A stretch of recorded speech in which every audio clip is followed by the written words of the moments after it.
Hi, and welcome. You're listening to the X22 Report. My name is Dave, and this is episode 1165A, and today's date is December 29th, 2016, and the title of the episode is The Central Banks Have Positioned the Economy to Collapse, which will usher in the reset. Let's get into the economic collapse financial news. Now, here we are on December 29th. We have one more business day in this year. We see the market down a little bit once again, pretty much staying even, and we will have to see what happens tomorrow. Will the central bankers, will the Obama administration all of a sudden push the market over 20,000 right before the New Year's? That's what we're watching. I mean, they might do it, they might not do it. But we could see right now, whatever they're doing, whatever lies they're pushing, it is to create the illusion that the economy is doing well. And they're going to do this up until the very end. I mean, we see that Trump, he announced that Sprint will be bringing back about 5,000 jobs to the U.S. But at this point, it's nice. It's a great gesture. It's keeping the jobs here. Don't know what the specifics are on why all of a sudden jobs are going to come back, because what has changed, we don't know yet. But we can see right now, this is still not enough. It sounds good on the headlines. It sounds good when you're saying it. It sounds good for those people who aren't going to lose their jobs. Those jobs will come back here to the U.S. But in the long run, we know the central bankers, they're still in charge. They're still in control of what's going on. The country is still in debt. 20 trillion if you go by the U.S. government numbers. If you go with the unmandated expenses from the government, you find out that it's really around $211 trillion. But once again, we always need to remember that the central bankers, they're in control. They're steering the ship. Yes, the president can do a couple of things, but one of the main things that the president needs to do is they need to get rid of the central bank and take control of the entire system, the creation of currency, the control back to the people. And without doing that, this whole plan is not going to work, because what we'll end up with is the same exact thing. We see that gold is up for 5 days in a row and is surging above 1,150 today. Well, someone decided to buy about 3.5 billion notional paper contracts of precious metal. And they did this into the European close, which brought gold up.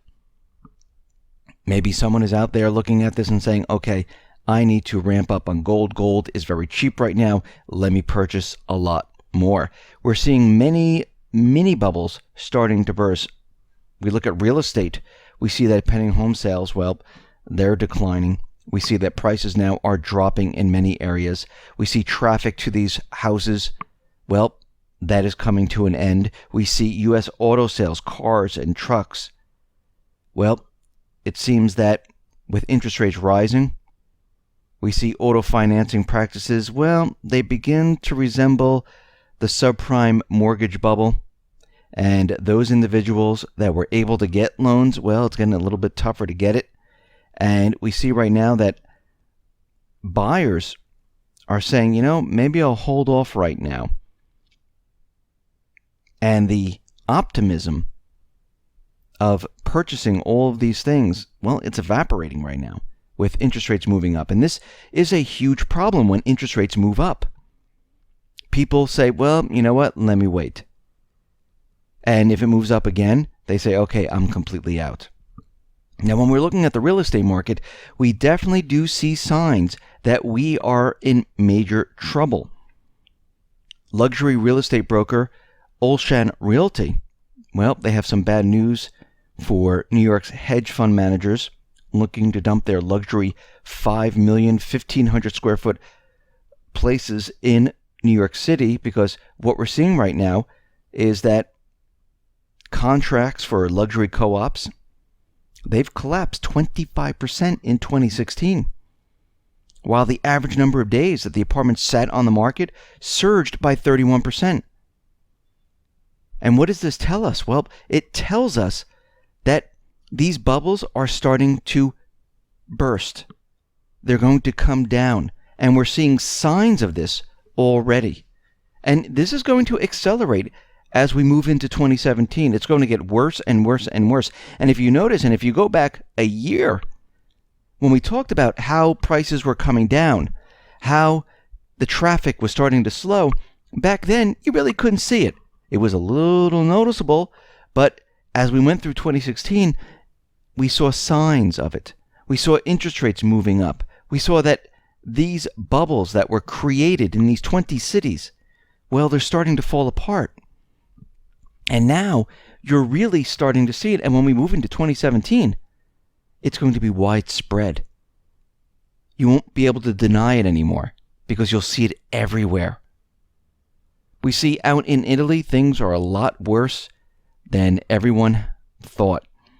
The ECB is telling the Italian banks that they owe a lot more than just the 5 billion. They owe 8.8 billion in euros, because what they're seeing a bank run, and it's accelerating.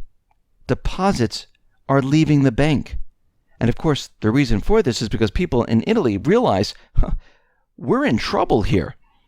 And we see right now that most likely, very high probability that they're going to do bail-ins in Italy. You're going to see bail-ins in Germany. You're going to see bail-ins in France, all throughout Europe. Because what do they have left? Not much. So as we come to the close of 2016, we see that the central bankers, they have set up the economy to completely implode on itself without them being blamed.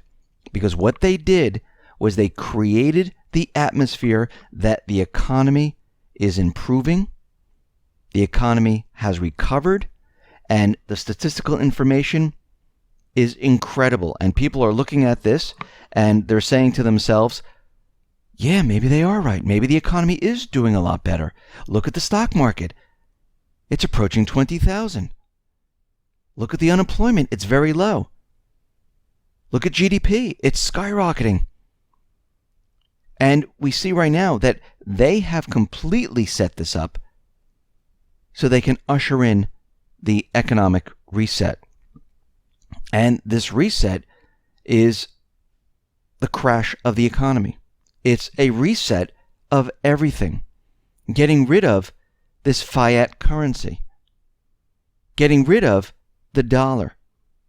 Moving into a different currency system. Now, will it be backed by gold? Well, we don't know as of yet. Many people say yes, it's going to be backed by gold. But what we do know is that the dollar continually loses its purchasing power. The dollar is going to be worth nothing. It's going to be a piece of paper with ink, and that is it. And as we move away from the dollar, because as we know, the petrodollar, it's doomed. The system is done with. They know it. They set it up. They knew that this time would come, and here we are right now. And they're preparing to do this major switch. Now, it would be nice if we could do the switch without the central bank. That's what we really want, where we can take control of creating the currency. The people have control of the economics of the United States. But the central bankers, they're not just going to give up control. They're going to fight to the very end. They want this entire reset so they can be in control once again and start it from scratch. That's their plan.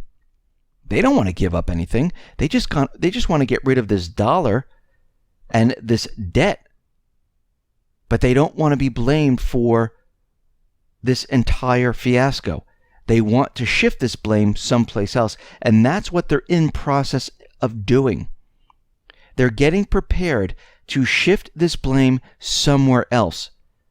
They're pushing as hard as they possibly can to create the atmosphere of an incredible economy so they can bring it down and blame either Trump, Russia, North Korea, China. It doesn't really matter as long as they're not blamed.